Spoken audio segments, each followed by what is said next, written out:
Dear learners, welcome again to thermodynamics, first unit, in which till zeroth law of thermodynamics was taken in the last video, and now forms of energy. Energy, it is a very important topic in the three E's of thermodynamics, as already you were aware. It is defined as the capability to do work. Energy is nothing but the capability to do the work by any body or any working substance within the system. Forms of this energy is already you would have studied in your schooling and all. Various forms of energies are either it can be classified as stored energy or energy in transmission or transited energy. Okay.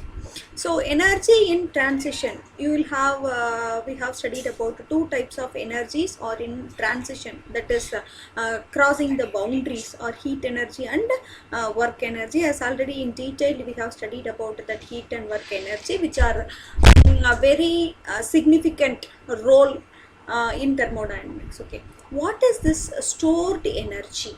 Okay, other types of energies, that is potential energy and kinetic energy, that you have come across in your schooling, from the schooling onwards. Okay, so potential energy and kinetic energy are you know the definition and the importance, as potential energy is because of the energy possessed by the body because of its position from the ground. Okay, and kinetic energy means it is because of the conversion from energy possessed by the system by virtue of its motion, but potential energy is by its position or the elevation. Okay, so the formula for potential energy is mgz, and for the kinetic energy it is half m v2 squared minus v1 squared, as already you know everything. Okay, now the another one more important stored energy, this potential energy and kinetic energy, summation of these energies are called as mechanical energy of the system, since they have the very key role in all the calculations of even in the thermal devices. Okay, now another very important stored energy is internal energy. This is denoted as U.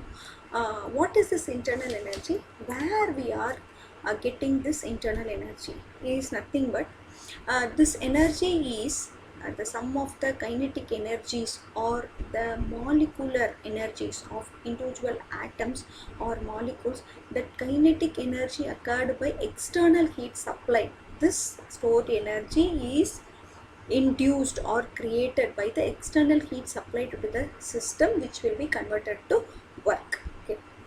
Energy stored into the system could not be fully converted to work. Okay.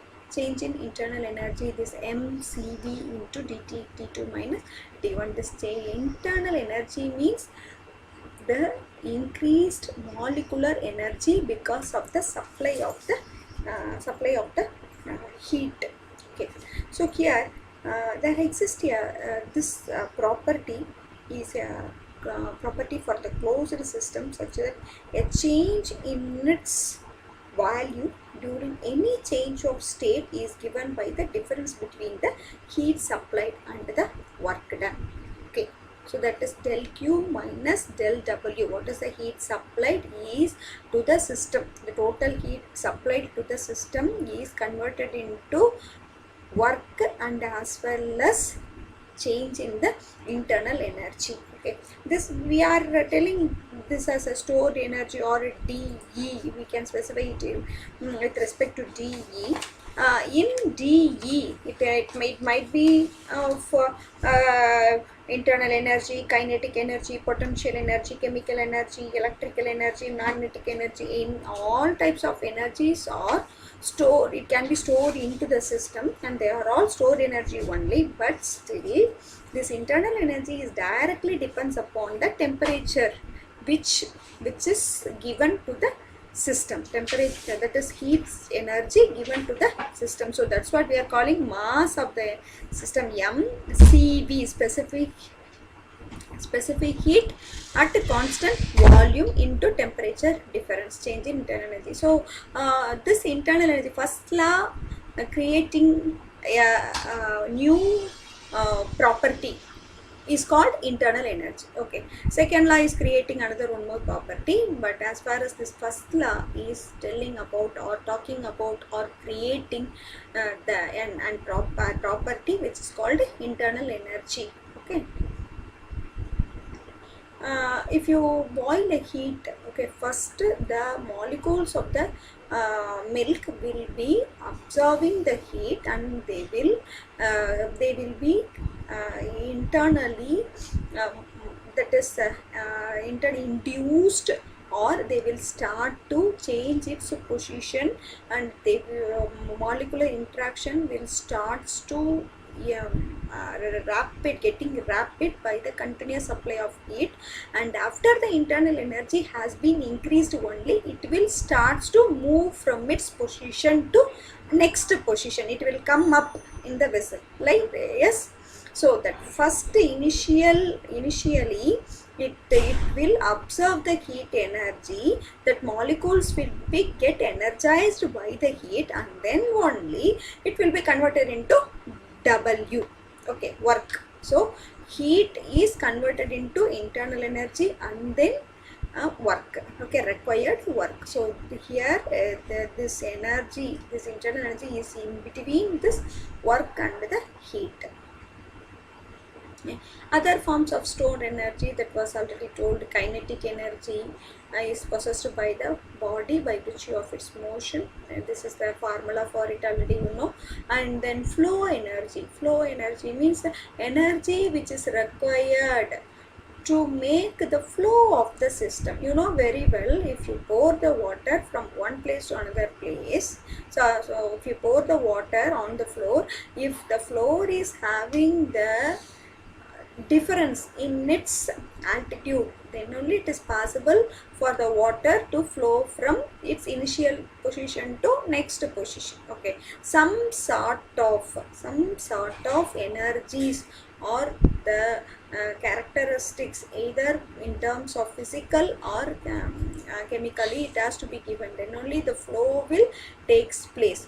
For any substance to flow inside the thermal devices, they are need of energy to flow from one place to another place. Okay, so that is called flow energy. If you take the air conditioning, if you take air conditioner or refrigerator in our home, you see the refrigerant has to flow or move from one place to another place. They have to be circulated inside that refrigerator, and then only it can absorb the heat from the room or from the various items which we are keeping inside the refrigerator, right? Okay, so where they are getting the flow energy, how they are flowing is they are being circulated by the continuous power supplied by the compressor. Okay, so you know very well that the very important key power absorption is taken place by compressor only. So that like that flow energy means the energy which is required to make the flow of the system substance from one place to another place inside the device. Okay, flow energy is P2 V2 minus P1 V1 Newton meter. Okay, and next, enthalpy. Enthalpy is a very important term which should be studied in thermodynamics. Enthalpy is the summation of internal energy and the PV product, U plus PV, H is equal to U plus PV. Here if you see, for the closed system, you don't have this PV, that is flow energy is absent for the closed system. So du will come into play for the closed system. Closed system means no change in volume, no mass transfer. Okay, no mass transfer. So volume will not be changed, so PV is absent, so du is equal to del Q. But if you take a open system, means enthalpy is the total heat content, which is the sum of internal energy given to the molecules and the product of P and V. Okay, that is the pressure given to the system corresponding volume change. Okay, so H is equal to U plus PV. Change in enthalpy is dH is equal to mCp into T2 minus even. Here you can see Cp. This is the process conducted at constant pressure. But if you see the formula for internal energy mCv, here you are having the specific heat at constant volume. Okay, so you please remember that for closed system you can use change in internal energy. Till internal energy change only will takes place, there is no flow energy. But as far as this open system is concerned, we will study more about all the engineering applications are coming under open systems only. You have to take into account of the total heat content as enthalpy, which is the summation of both internal energy and as well as the product of PV.